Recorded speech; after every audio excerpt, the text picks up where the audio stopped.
Hello, my friends. So I hope you join us on this free class I'm offering, teaching you about plant medicine.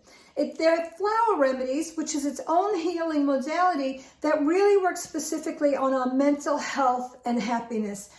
I call it soul medicine because it takes you from this negative or out of balance place emotionally and mentally back to our most positive state of mind.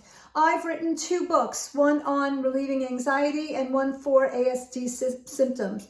So I'm going to teach you in this class what plant remedies can do for you, what they are, how to use them. I'm going to talk about different ways to relieve tantrums, find your purpose when you're feeling discontent. These plant extracts up-level your life and take you to the place you are supposed to be. They are powerful, they are natural, they are amazing, and they are going to change your life or bring you back to who you are, whether you struggle with anxiety, sadness. We're going to answer questions. If you have any questions, I'm going to show you how to make them. You're going to leave this class feeling fantastic. That's my goal. So come join us. Whether it's on stream or whether you are, come and join us in person. We're going to have a fantastic time. Take care, my friends. Amy Cohen.